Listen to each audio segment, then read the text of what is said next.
네, CBS 라디오 박정현 판승부 2부 문을 열었습니다. 네, 6.3 대선 이제 본투표까지 7일 남았습니다. 그리고 잠시 후 1시간 후에는 마지막 대선 후보 TV 토론이 예정돼 있습니다. 시간에는 김태년 더불어민주당 의원 모시고 현재까지 대선 판세 짚어보고 나온 것은 무엇일지 말씀 듣겠습니다. 의원님 어서 오십시오. 네, 안녕하세요. 네, 의원님 지금 골목골목 선대위 경기도 위원장, 더불어서 후보 직속 국토공간혁신위원회 위원장. 뭐 편산이집 위원장, 경제안보 위원장 한 5개 됩니다. 위원장 굉장히 많이 맡고 계시네요. 정신이 하나도 없습니다. 그만큼 중책을 맡고 계시는데 일단 골목골목 선대위 이게 딱 귀에 딱 들어와서 예, 정말 골목골목 다니시는 겁니까? 예, 예, 저는 주로 뭐 지역구는 당연히 하는 거고요. 예. 그 경기도에 원외 지역들이 있습니다. 예, 우리 예. 의원이 없는 지역, 이런 지역을 집중적으로 가서 음. 뭐 장애도 가고 또 음. 거기 뭐 단체도 방문하고 음. 그래서 경청, 주로 이제 경청하는 거죠. 예. 원외 지역이면 더 좀 운동이 필요한 지역이라는 그렇죠. 거잖아요. 예, 우리 열세 지역이니까. 열세 지역이니까. 예, 예. 무슨 말씀 들으셔요? 서민들이. 어렵다요. 어렵다. 예, 먹고 살기 어렵다. 뭐 모든 주민들이 다 그렇게 말씀들 하고 계시는데 예. 그도 그럴 것이 지금 우리 가처분 소득도 좀 낮아졌고 예. 그러다 보니까 소비가 위축되어 있고 음. 얼마나 어렵겠어요. 장사 안 되는 거죠. 그 코로나 때보다 어렵다는 말씀들을 그냥 그 말 다 제가 말씀하셔요. 들었어요. 다 말씀하셔요. 변호사님들이 코로나 때보다 예. 더 어렵다고 다들 말하는 예. 경우들 많이 그러니까 있어요. 지난 윤석열 정부 3년 동안 도대체 나라를 얼마나 망가뜨려 놨는지 또 경제를 얼마나 힘들게 해놨는지를 요즘 여실히 뭐 보여주고 있는 거죠. 더더욱이나 지금 이제 KDI가 올해 경제 성장률 0.8%로 전망을 했는데 이건 정말 심각한 거거든요. 일이 안 되는 거네요. 예, 심각한 겁니다. 그래서 이 위기를 어떻게 극복할 것인가 예. 이런 측면에서 보면 그래서 이제 이번 대선이 너무 중요한 거죠. 새로운 희망, 또 새로운 기대 이런 것들을 만들어내는 그런 대선이 되어야 될 거라고 생각합니다. 예. 자, 골목골목 선대위 경기도 위원장으로 또 활동하신 얘기 잠깐 해주셨고, 본격적으로 대선 얘기 듣기 전에 저희가 속보 들어온 게 있어가지고, 한덕수 전 총리, 그러니까 대통령 권한대, 이분이 이제 막판까지 국민의힘 대선 후보로 단일화한다, 안 한다 하다가, 결국에 이제 후보로 안 됐는데, 이분 관련해서 오늘 출국 금지 조치됐다. 최상목 경제부총리와 함께. 그리고 대통령실 CCTV가 공개가 됐는데, 이분이 계엄 선포 전에, 그러니까 윤석열 전 대통령이 10시 20분 계엄 선포하기 전에 계엄 포고령을 확인한 거를 영상에 찍혔다는 거예요. 그러면서 선포 직전 포고령 문건을 받아가지고 대통령실 2층에 있는 대접견실에서 이 포고령 문건을 확인 검토하는 장면이 찍혔다. 그리고 한 전 총리가 포고령 문건을 주위에 있는 국무회의 참석자들과 공람하는 장면도 있었고, 이상민 전 장관이 언론사 단전 단수 외에 다른 지시를 받는 장면도 CCTV에 찍혔다. 그럼 이분이 계엄 선포 몰랐다. 이분 말씀 많이 했고, 당시 국무회의도 그냥 차담의 수준이었다. 뭐 이 정도 얘기를 했었단 말이죠. 아니, 지금 문건 정확히 보신 거네요. 그렇죠. 아니 뭐 이렇게 제가 지금 뉴스를 여기 와서 지금 봤는데요. 예. 이 정도면은 핵심적인 관여자, 공모자 아니겠습니까? 네. 이런 사람이 뭐 마치 자기는 뭐 이번 내란 사태하고 관계 없는 것처럼 예. 그렇게 뭐 주장하고 그 다음에 또 대통령까지 출마하려고 했었잖아요. 아주 예. 뻔뻔하죠. 국민을 이렇게 기만할 수가 있습니까? 하여튼 최악의 공직자였다고 생각을 합니다. 예. 실제로 나는 이 뉴스 나오기 전에도 예. 대행으로 있으면서 뭐 거부권 행사를 할지 또는 특검 임명 안 하는 것, 그 다음에 헌법재판소 재판관들 임명 안 하는 것, 이런 것들을 보면서 예. 야, 이 양반이 아주 헌법과 법률을 얼마나 우습게 생각하는가 우리가 봤잖아요. 예. 최상목도 그렇고 뭐 한덕수도 그렇고 그때도 최악의 이 공직자구나 이렇게 생각을 했었는데 오늘 뉴스를 보니까 이건 뭐 그걸 더 넘어서서 예. 국민을 완벽하게 아주 막 속이려고 했던 거 아니에요? 이게 이분이 무엇보다 한덕수 전 총리가 2월 20일 헌재에서 증인으로 이제 10차 변론기에 증인으로 나와서 했던 말이 있어요. 계엄 선포 당일에 대통령실에서 계엄과 관련된 문건을 보거나 받은 기억이 없다 이렇게 말씀했거든요. 네. 영상에 있네요. 그래서 이거를 그렇습니다. 명백한 거짓말한 거죠. 예, 예. 근데 이제 국민의힘에서 또 지금 이렇게 얘기 나오고 있는 나경원 의원 같은 경우는 한덕수 전 권한대행에 대한 경찰 조사는 명백한 선거 개입이다. 민주당의 내란몰이 프레임에 경찰이 직접 나서서 뭐 이렇게 출금지 조치 등을 해갖고 힘을 실어준 것이다. 뭐 이렇게 비판하고 이거 어떻게 판단하십니까? 아니 그렇게 이야기를 하면 되겠습니까? 지금 경찰 수사는 계속 진행 중에 있었고요. 아니 한덕수가 이렇게 국민을 상대로 해서 심각한 거짓말을 했다면 이걸 질타를 하고 예. 할 얘기지. 예. 이걸 선거하고 연관시켜가지고 결부시켜가지고 이야기하는 것 자체가 그 자체도 뻔뻔한 거고요. 예. 그래서 국민의힘을 내란 동조당이라고 이야기를 하는 거예요. 예. 이게 얼마나 지금 분노스러운 일인데요. 예. 그러니까 거짓말을 너무 많았기 때문에 뭐 또 거짓말이 있었구나 이렇게 생각하기에는 너무나 또 이분도 뭐- 가장 중요한 대선 후보 중 한 분을 거론했다. 아니 전 국민을 상대로 해서 거짓말을 한 건데 예. 이거 아주 공분을 살 일입니다. 예, 이건 정말 또 깊이 다뤄야 되는 예, 문제라서 예, 그럼요. 예, 인터뷰 어미- 초반인데 예, 좀 여쭤봤습니다. 예.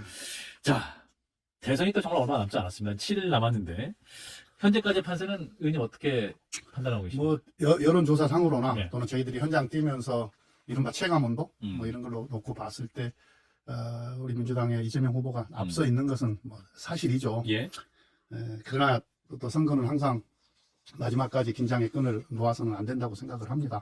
더 절실하게, 더 겸손하게 그렇게 국민들 만나서 우리 후보를 선택해 주실 것에 대해서 호소하고 이런 일을 해야죠. 다행히 지금 민주당의 모든 구성원들이 참 절박하게 뛰고 있는 것 같아요. 그렇군요. 모레부터 이제 사전투표가 시작되고 이재명 후보는 29일 이래 이제 투표를 한다. 네. 목요일이죠. 사전투표를 한다고. 의원님도 사전투표 참여하십니까? 예, 저는 지금 일정상 사전투표 할 겁니다. 예, 목요일 혹은 금요일 날 예, 예, 예. 하신다라는 건데. 뭐랄까요? 사전투표 전까지 혹시 변수가 있을까요? 어떤 변수가 있을까요? 뭐 큰 변수는 없을 거라고 예측을 합니다. 예. 근데 또 예측 가능한 변수는 없는 거잖아요. 그렇죠. 예측할 수 없기 때문에 변수인 변수인 것이고. 거죠. 예. 민주당 입장에서는 계속 마지막까지 예. 겸손하게 준비를 한다. 예. 이런 전략 간다는 예. 말씀인데. 잠시 후에 이제 TV 토론이 있습니다. 3차 TV 토론인데. 그래도 생각보다는 화제가 되고 있습니다. 뭐 시청률은 원래는 통상적으로 20%인데 20% 넘지 않고 있다. 18, 19 나온다. 뭐 이렇게 얘기하고 있습니다만 요즘 또 유튜브를 많이 보시기 때문에 이전 시청률만큼 낮다고 해서 그게 또 정말 관심이 없는 것이 판단할 수 없는 거라고 판단을 하고. 진짜 지난 1, 2차 TV 토론은 의원님 어떻게 보셨어요? TV 토론은 달리 말하면은 이제 어떻게 보면은 국민들한테 이 면접 보는 거 아니겠어요? 그렇죠. 공직자, 특히 최고 공직자, 대통령이 되기 위해서 내가 어떤 자질을 갖고 있고, 예. 얼마만큼 준비되어 있는지를 이제 말씀드리는 기회가 될 텐데, 제가 1, 2차 토론회를 보면서 참, 김문수 후보나 이준석 후보가, 자격도 없고, 참, 우리나라 같이 이렇게 큰 나라를 경영할 준비도 안 되어 있구나, 이렇게 느꼈어요. 그래서 예. 참 이재명 후보가 참 고생 많이 하고 있다. 이런 생각을 했었죠. 그러니까 우리가 이제 인구가 5천만이 넘고 1인당 국민소득이 3만 불이 넘는 나라 아닙니까? 전 세계 7개밖에 없는 예. 나라예요. 직업의 개수가 2000년대 초반에 한 2만 개였다가 지금 한 3만 개 정도 된다고 하는 거 아닙니까? 예. 얼마나 다양화된, 다원화된 그런 사회입니까? 그래서 어떤 이 국가 경영과 관련해서는 아주 종합적이고 입체적인 이런 사고, 가 필요한 거죠. 경험도 필요한 예. 거고. 그런 측면에서 봤을 때 김문수 후보는 정말 맹탕이었고요. 아무도 준비가 안 된 그런 사람이었습니다. 근데 대통령 후보가 되는 과정을 놓고 보면 그럴 수밖에 없잖아요. 뭐 국회 본회의장에서 일어서지 않았다는 것만으로 어느 날 꽃꽃 문수. 어느 날 갑자기 후보가 되고 그 다음에 한덕수하고 또 한덕수 또 나오는데 되면은 단일화하겠다. 예. 이렇게 막 해서 후보가 되었는데 정말 대통령 할 준비가 안 되어 있다 이런 거고요. 예. 이준석 후보도 보면은 이제 뭐 화제를 불러일으키는 몇 가지 토론이 있었습니다만 예. 뭐 이따가 이야기할 기회가 있을지 모르겠는데 팩트 체크를 해보면 다 엉터리거든요. 그런가요? 그러니까 뭔가 이렇게 관심을 끌기 위해서 이재명 후보를 공격함으로써 자기 주가를 올리겠다고 하는 어떤 작전 뭐 이런 것만 능하지 예. 기술만 능했지 실제로 내용은 참 엉망이었던 것 같아요. 민주당에서도 이제 실시간으로 팩트체크하면서 SNS로 대응하고 계신 걸로 네, 아는데 예. 어떤 부분에서 팩트체크가 엉터리였습니까? 아니, 하나만 꼽아주신다면? 네, 최저임금과 예. 관련해서 TFMP, 예. TFMP 예. 이거 캐나다에서 실행했다가 이거 캐나다에서 실행했다고 막 주장을 했었잖아요. 예. 근데 실행했다가 실패해서 이거 좋은 정책 아니다 그래가지고 예. 폐기했던 정책 아닙니까? 예. 폐기했던 정책을 마치 캐나다에서 지금 하고 있는 것처럼 이야기를 했고 예. 그다음에 간병비 급여와 이재명 후보의 예. 간병비 급여와 공약을 공격을 했었는데 15조 원 든다고 계속 강변을 했거든요. 음. 근데 이 15조 원은 뭐냐면 모든 입원 환자들이 모두 다 중증 환자여가지고 모두 다 간병이 필요한 경우 15조 든다는 추산이 하나가 있죠. 예. 근데 모든 환자가 다 간병이 필요한 건 아니잖아요. 예. 이렇게 아주 다 모든 환자를 다 중증 환자로 지금 그렇게 계산하고 추산을 한 거였는데 예를 들어 중증 환자에 한했을 때는 뭐 1, 2조면 된다라고 하는 그런 추산도 있고요. 예. 통계도 있고 또 조금 그보다 조금 더 들어간다는 더 든다는 또 뭐 추산도 있습니다. 예. 이런 것들을 다 따져보고 이야기를 해야 되는데 무조건 뭐 15조다 이런 식으로 이야기를 주장을 했었잖아요. 근데 그게 사실이 아닌 거죠. 음. 더더욱이나 이게 뭐 전면적으로 한꺼번에 실시할 일도 아니고 시범 사업부터 시작해서 점진적으로 가능한 어떤 그러니까 재원 조달들도 가능한 범위들을 설정을 하고 이렇게 시행을 해갈 문제인데 예. 그런 측면에서 참 이것도 일종의 기술을 부린 거라고 저는 생각해요. 기술을 썼다. 예. 아까 좀 전에 캐나다사는 TFWP 아, 프로그램. TFWP. 예. 예. 약간의 미세한 차이가 있어서 말씀드립니다. 예, TFWP. 자, 의원님이 이제 경제안보 위원장이시잖아요. 예. 그러면 이제 사실 지난 경제토론회에서 서로 후보들 간의 비판만 좀 오갔다, 공방만 오가서 구체성을 좀 유권자들 알기 힘들었다 이런 말씀들을 하셔서 의원님께 좀 질문을 드리면 이재명 후보가 대통령이 되시면 그럼 경제는 뭐가 핵심적으로 바뀔 수 있다? 어떤 걸로 경제 살릴 수 있다? 0.8% 성장이 예상되는 상황에서. 네. 그러니까 이제 시장을 공정하게 만들고 예. 그다음에 혁신을 통해서 성장을 하는 거거든요. 예. 근데 지금 당장 급한 게 지금 우리가 아까 모두에도 말씀드렸듯이 지금 내수 기반이 완전히 내수 무너져 기반. 있어서 예. 우선 내수부터 살려야 됩니다. 내수 예. 활성화 정책 필요하거든요. 음. 근데 모든 나라들이 이 내수가 위기에 처했을 때 이걸 긴급하게 활성화하는 것은 역시 재정을 통해서 하는 거거든요. 예. 그래서 재정 투입과 관련해서는 수경도 검토를 해야 될 거고 후보도 지금 그렇게 예. 이야기를 하고 있지 않습니까? 아. 그리고 이제 근본적으로 중요한 것은 지금 기술 패권 경쟁의 시대잖아요. 예. 기술 없으면 외교도 안 되는 거거든요. 음. 기술 없으면 완전히 뒤처지는 나라가 예. 되는 건데 예. 어떤 기술을 확보하는 정책 이게 대단히 중요하고 그러니까 산업적으로 보면 우리가 이제 세계 시장에서 우위를 가질 수 있는 그런 이 첨단 전략 산업들 육성하는 문제, 투자를 확대하는 문제, 예. 이것도 아주 전략적으로 잘 해야 될 문제인데요. 음. 이게 어떤 공정한 기반 위에 이런 내수 활성화 그리고 어떤 이 첨단 전략 산업들을 중심으로 한 예. 어떤 기술 투자를 음. 통한 혁신 경제 이런 것들을 통해서 경제를 살려내야 한다고 생각을 하고요. 예. 사실 근데 기술에 대한 강조는 이준석 후보도 이분이 또 컴퓨터 전문하시다 보니까 기술 AI 필요하다 얘기하고 공대 있고. 출신들한테 비판 많이 받던데요. 아, 그런가요? 특히 AI 전문가들한테 비판 많이 받던데요. 그리고 또 김문수 후보 역시 과학기술 중요하다 얘기 계속 하고 계시기 예. 때문에 그럼 이재명 후보의 과학기술 진흥 정책이나 투자는 어떤 면에서 좀 다른가? 그러니까 이제 윤석열 정부가 보면은 예. R&D 예산을 대폭 삭감을 했잖아요. 예, 그래서 예. 지금 R&D 관련한 인력 그 구조가 많이 허물어져 있어요. 예. 희망이 없으니까 음. 다른 나라로 가버리고 예. 또 우리 학생들이 또 이공계 관련해서 지원을 안 하고 뭐 이런 문제가 있지 않습니까? 그러니까 어떤 재정 다시 복구해야죠. 예. 복원해야 되는 거. 복원뿐만이 아니라 더 늘려야 됩니다. 그래서 우리가 세계 시장에서 우위를 분명하게 확보할 수 있도록 그렇게 또 투자 확대를 해야 하는 거고요. 그 다음에 이제 또 하나는 이게 이제 재정으로만 또 해결이 안 되는 거 있지 그러니까요. 않습니까? 예. 이때 재정을 마중물로 해가지고 민간 자본까지 그렇게 끌어들여서 어떤 거대한 어떤 펀드 같은 것들을 만들어서 예. 우리 핵심 전략 산업에 대해서는 과감하게 투자하는 전략들이 필요할 거라고 생각합니다. 예. 자, 오늘 이제 3차 그리고 토론 이제 또 하나는 인력 문제죠. 인력. 예, 인력 양성과 관련해서도 지금까지하고 좀 다른 그런 어떤 접근들이 필요할 거라고 봐요. 그렇군요. 예. 자, 오늘 이제 정치개혁과 외교안보가 TV 토론 주제이긴 합니다. 또 의원님의 안보위원장이 경제안보 위원장이시니까 예. 오늘 토론에서 관전 포인트 어떤 부분이라고 보십니까? 그러니까 지금 윤석열 정부가 망가뜨린 외교가 뭐 때문에 그랬습니까? 일방외교 때문에 그런 거거든요. 편중외교 때문에 예. 그런 거거든요. 외교는 국익을 중심으로 해서 음. 뭐가 우리나라에 도움이 되느냐, 우리 국민의 삶에 도움이 되느냐를 보고 실용적으로 접근할 필요가 있지 않습니까? 예. 그걸 누가 갖췄는가, 음. 그런 전략을 누가 잘 가지고 있는가를 좀 이렇게 볼 필요가 있을 것 같고요. 예. 또 하나는 역시 외교의 꽃은 또 평화라고 하는데 특히 우리는 이 평화 체제를 유지하는 문제는 너무 중요합니다. 우리 국민의 삶과 예, 관련해서 예. 우리 경제하고도 밀접한 관련을 맺고 있어요. 예. 코리아 디스카운트 문제가 있기 때문에 음. 그래서 누가 이 평화를 실현해낼 수 있는 전략을 갖고 있는가, 이걸 좀 잘 봐야죠. 사실 오늘 조선일보 사설에 어떤 내용이 있었냐면 후보들 간에 그 통일 담론 얘기가 없더라. 이걸 지적했더라고요. 근데 실제로 보면 오늘 아마 이제 말씀을 하실 수도 있겠습니다만 사실은 북한과의 문제, 북한과의 관계 문제, 더불어서 통일 관련 문제는 또 헌법에 명시된 문제이기도 하고 대통령이 또 분명히 수행할 미션 중 하나이기 때문에 이 문제도 어떤 대선 후보자로서 어떤 생각 갖고 계신지가 중요할 텐데 이재명 후보는 어떤 관련? 후보가 무차에 걸쳐서 분명하게 이야기하지 않습니까? 예. 싸우면 이겨야 하는 거고 예. 싸우지 않고도 이겨야 되고 예. 더 잘하는 것은 싸울 필요가 없는 나라를 만드는 것, 예. 싸울 필요가 없는 체제를 만드는 것.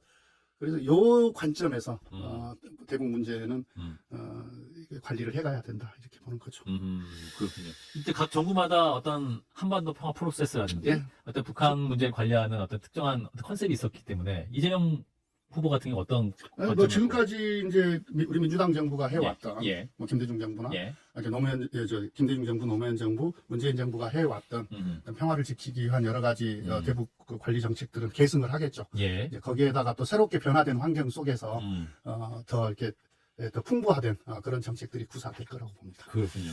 자, 오늘 민주당 얘기를 넣어보면, 오늘 이제 진짜 보수, 민주 보수 공동 선언식이 있었습니다. 선언식이 이제 허나정 개혁신당 대표, 그리고 권오을 전 의원, 이명박 전부 인사로는 전광호 전 금융위원장, 또 김용남 전 새누리당 의원, 또 윤석열 정부 초대 해군참모총장을 지냈던 분도 참여했다고 하는데, 어떤 의미가 있었다고 보십니까? 글쎄요, 뭐 그 개개인으로 놓고 보면 이런 위기 국면에서는 예. 우리 민주당이나 또는 이재명 후보가 위기를 극복하고 더 이렇게 성장하는 나라로 만들 수 있을 것이다. 더 유능하다. 예. 더 실력이 있다. 뭐 이렇게 판단이 됐기 때문에 지지도 선언하고 또 들어오신 것 아니겠습니까? 예. 그런데 이제 이걸 좀 더 확장해서 보면 정치가 더 이상 진보, 대보수 이런 구도로만 형성되지는 않는다. 그렇게만 경쟁하지는 않는다. 뭐 이런 걸 또 보여주는 또 하나의 상징적인 그런 장면이었다고 봅니다. 그렇군요. 사실 이제 너무 또 관폭으로 이렇게 다 받으시다 보니까 이게 이제 받은 이후에 화학적 결합 잘 되는 거야? 뭐 이런 말씀도 하시거든요.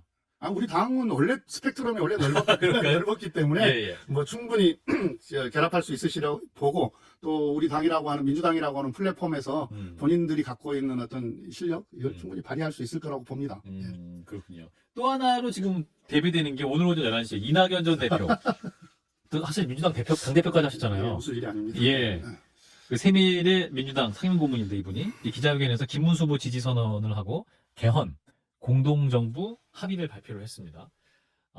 눈앞에 닥친 괴물 독재국가 출현을 막겠다는 건데, 그러니까 괴물 독재국가라 하면 아마도 이분 입장에서는 이재명 후보가 대통령이 되면 괴물 독재국가가 출현한다라는 것을 가정하고 있는 것 같습니다. 어떤 말씀 주시겠습니까? 본인이 대통령이 되고 싶어 했잖아요. 그렇죠. 그런데 이재명 후보한테 이제 경선에서 패해서 그 꿈을 이루지 못했는데 그랬다고 해서 이렇게까지 이런 행보까지 걷는다고 하는 것은 예. 정말 납득하기 힘들죠. 그런데 예. 괴물 아까 어떤 반 괴물 하던데 괴물 독재국가. 예, 진짜 괴물이 누구였는지 이분이 모를 리가 없거든요. 진짜 괴물은 누구였는가 대묻고 싶다. 예, 그러니까 윤석열 정권 3년 내내 우리 국민들은 입틀막하고 본인들은 귀틀막을 했던 정부 아닙니까? 이게 괴물이었던 거죠. 예. 그 결과 지난 3년 동안 정치, 경제, 외교, 안보 다 무너뜨려 놨잖아요. 예. 마지막에는 공직기관까지 지금 무너뜨려 놨는데 예. 그러니까 국정 운영했던 시스템을 붕괴시켰어요. 이게 괴물이었던 거죠. 더 나아가서 12월 3일 날 위헌적이고 불법적인 그런 계엄을 했어요. 내란 아닙니까? 예. 국민들한테 총뿌리를 겨눴어요. 이거야말로 진짜 괴물이죠. 이런 괴물들하고 손을 잡겠다, 연대하겠다, 공동정부를 운영하겠다. 이건 정말 뭐 방송이라서 좀 그랬습니다만 예. 참 분노스러운 일이에요. 예, 분노스러운 일입니다. 더구나 이제 개인적으로 놓고 보면은 한때는 뭐 동료 의원이었고 또 한때는 제가 같이 지도부 예, 우리 정부의 제가 당의 우리 정부 때 장애 정책위 의장 할 때 이제 이분은 총리여서 예, 뭐 일주일에 한 번 이상씩은 이렇게 만나서 회의도 하고 또 국정 운영과 관련해서 논의도 했던 사이고 또 제가 원내대표를 할 때 이분이 당대표를 겹치는 기간이 한 8개월 됐었나요? 예. 또 그렇게 함께 일을 했던 사이여서 굉장히 가까우셨는데 그러면 예, 뭐 그런 측면에서 보면 가까웠던 사이. 예. 그러니까 정치적으로야 뭐 진즉 이분의 선택에 의해서 결별을 했고 정치적으로는 제가 뭐 특별히 예의를 지킬 일이 없었습니다만은 예. 이번 일 같은 경우에는 도저히 뭐 용납이 안 됩니다. 그러니까 인간적으로 이제는 예의도 지킬 필요가 없어진 거 아닌가 이런 생각이 들 정도예요. 이건 정말 본인이 이제 민주당에서 쭉 성장했던 분이기 때문에 민주당에 대한 뭐 큰 배신이기도 하지만 예. 그래도 한때는 국민의 사랑을 받아서 대통령이 되려고 했던 사람이기 때문에 이건 국민에 대한 배신이죠. 어떻게 내란 세력과 손을 잡습니까? 예. 이제 보내드릴 시간이 돼서 정치가 금도가 있는 거지. 예. 이제 선거 한 7일 남았습니다. 이제 국민들이 호소하는 말씀 듣고 마무리하겠습니다. 예. 그렇습니다. 아까 이제 처음에도 말씀을 드렸지만 지금 우리가 뭐 정치도 그렇고 뭐 경제, 외교, 안보 다 지금 10초? 예, 무너져 있는데요. 예. 이걸 되살리려면은 회복하려면은 유능한 정부가 필요한 거고 그러기 위해서는 실력 있고 유능하고 경험 있는 그런 지도자가 필요합니다. 예. 그래서 이번에 그런 관점에서 선택해 주시면 감사하겠습니다. 네, 더불어민주당 김태년 의원이었습니다. 고맙습니다. 의원님. 네, 감사합니다.